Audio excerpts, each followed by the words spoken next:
Hai, Assalamualaikum warahmatullahi wabarakatuh dan selamat sejahtera. Jumpa lagi kita hari ini untuk kita sambung membincangkan buku teks tahun 4 KSSR Semakan Semula. Okey, hari ini kita berada pada muka surat 118 untuk menyambung topik bunyi. Okey, jom hari ini kita nak sentuh tentang bunyi yang berfaedah dan bunyi yang memudaratkan. Okey, berfaedah tu maksudnya baiklah. Yang memudaratkan tu maksudnya yang tak elok lah, yang menyebabkan kita menghadapi mudarat lah, kan? Okey, bunyi memberikan pelbagai kesan kepada kehidupan kita. Apakah bunyi yang berfaedah dan bunyi yang memudaratkan kita? Perhatikan situasi di bawah. Situasi 1. Bunyi suara membolehkan kita berkomunikasi. Seperti mana kita tahu, kalau kita boleh nak bercakap dengan orang, kita kenalah mengeluarkan suara. Barulah orang boleh dengar dan boleh faham.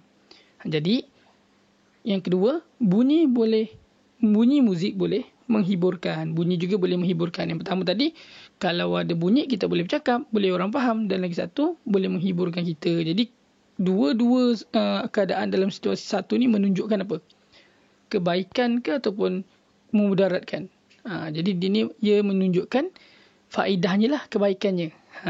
Okay? Jadi boleh dengan bunyi kita boleh bercakap, dengan bunyi kita boleh mendengar sesuatu yang menghiburkan, kan? Okay, situasi 2.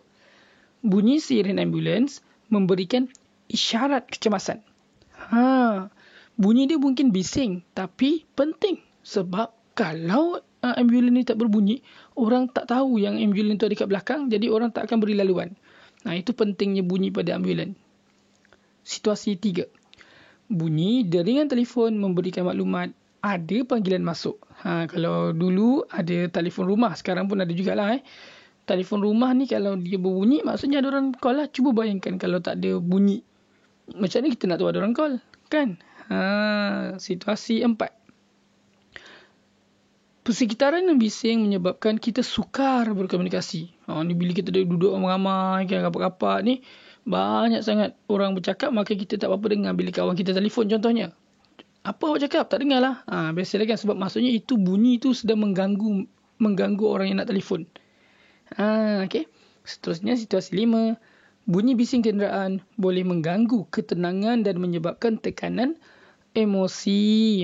Contohnya awak duduk rumah flat ataupun rumah tingkat. Awak duduk dekat KL. Ada pula kat situ, dekat-dekat situ ada kereta api ke monorail ke, kan? Jadi bunyi dia zoom kuat, lepas tu dengan bawahnya ada jam kereta, bunyi horn sana sini. Jadi perkara ini sebenarnya boleh menyebabkan kita punya emosi pun terganggu.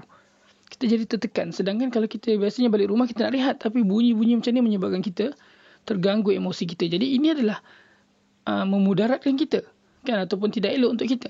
Jadi situasi 4 dan 5 ini menunjukkan situasi yang tidak elok untuk kita. Jadi ini merangkumi 6.1.4. Okey, ada satu lagi situasi. Situasi 6. Bunyi bising yang didengar secara kerap atau terlalu kuat boleh menyebabkan masalah pendengaran. Kalau kita selalu sangat dengar benda kuat-kuat ni, silat-silat kita boleh jadi pekak ataupun tak boleh dengar. Okey. Jadi kita kena bersyukurlah kita ada telinga yang kuat, ada telinga yang boleh dengar. Kalau yang boleh dengar, kan. Jadi apa salahnya kita jaga dengan elok, kerana itu juga tanggungjawab kita sebagai manusia. Terutamanya kalau macam gini tak boleh nak cakap apa lah, kan, sebab dia biasa dengar orang buat bising, bunyi kereta, orang tengah betulkan jalan. Tapi kalau antara satu cara yang menyebabkan kita menyusahkan telinga kita sendiri adalah bila kita pakai earphone dengan kerap. Jadi earphone tu bukan tak boleh pakai lah, sebab dia terus masuk ke telinga, kan. Bukan tak boleh pakai, tapi pastikan sound dia tu jangan kuat sangat. Sekarang saya tengok ramai orang pakai earphone, tapi saya boleh dengar apa yang dia dengar. Betapa kuatnya earphone tu. Jadi hati-hati tau. Okay. Cuba kamu kenal pasti dan jelaskan bunyi yang berfaedah dan bunyi yang memudaratkan dalam situasi di bawah. Okay. Okay, ni. Okay, bunyi berfaedah dan bunyi memudaratkan. Okay, bunyi horn pada kereta, bunyi berfaedah. Bunyi orang tu berbual-bual, bercakap, berkomunikasi, bunyi yang berfaedah, kan. Yang bunyi ni adalah bunyi yang mesin simen tu, nak bagi lubang tu, itu bunyi yang memudaratkan ataupun tidak selesa lah bagi kita.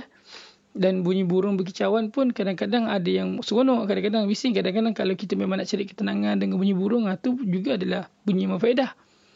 Tapi kadang kita rasa macam kita nak buat rakaman ke apa ke, tiba-tiba dengan bunyi burung, kita rasa macam bunyi tu menjadi memudarat, menyusahkan kita. Jadi bergantung pada situasi kita pada ketika itu.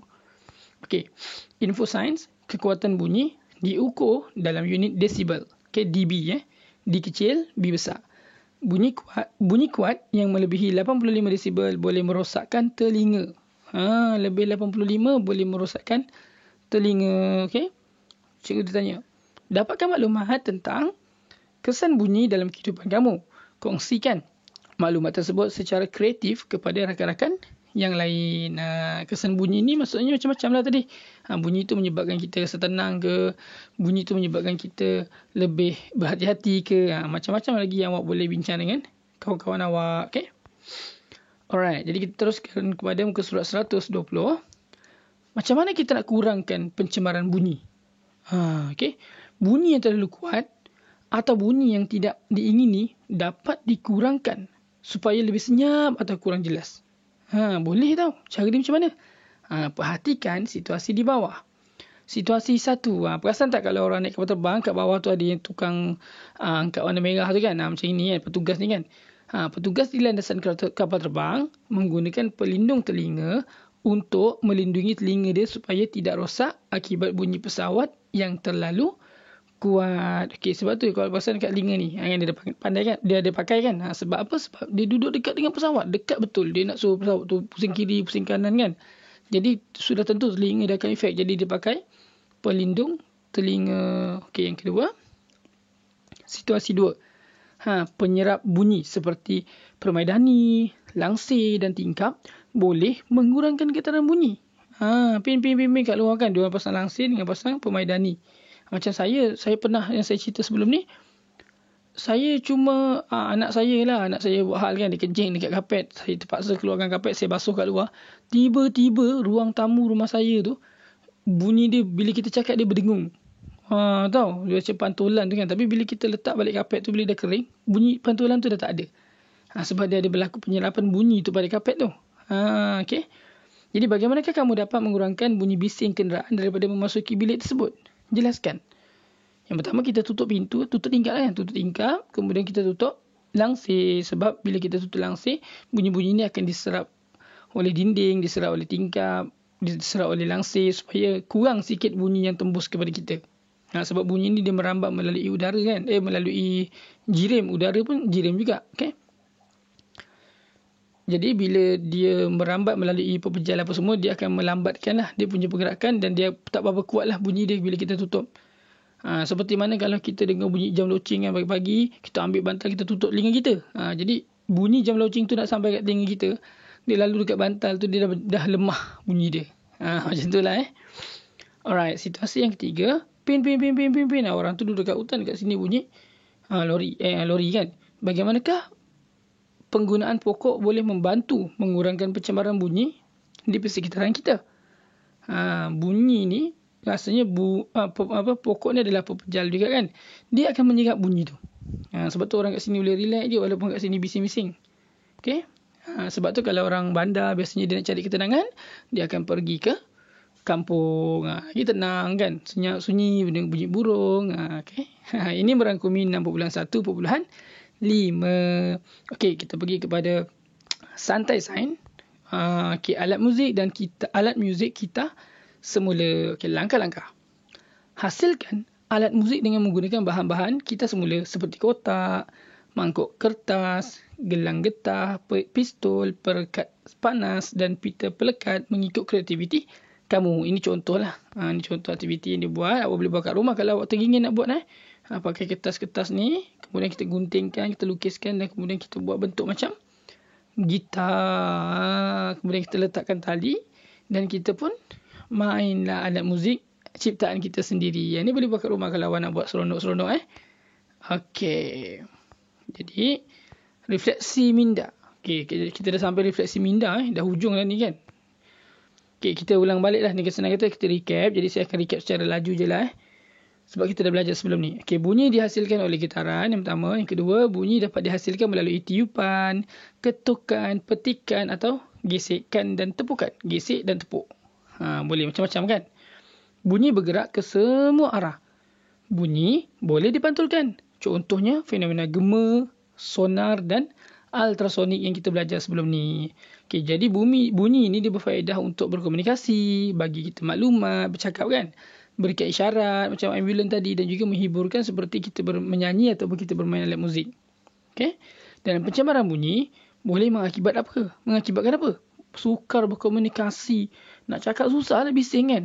Tekanan emosi, gangguan ketenangan dan juga boleh menyebabkan masalah pendengaran. Jadi hati-hati ya. Yang ketujuh, cara mengurangkan pencemaran bunyi adalah seperti yang berikut. Contohnya penggunaan pelindung telinga dan penggunaan penyerap bunyi. Okey, saya rasa sampai 121 dulu. Pada kelas akan datang kita akan membincangkan jawapan-jawapan yang dikeluarkan daripada soalan uji minda pada muka surat 122 untuk tajuk ni. Kalau siapa yang nak tahu apa jawapan dia, nak bincang sama-sama dengan saya, nantikan video terbaru daripada saya. Okey, Assalamualaikum dan selamat sejahtera.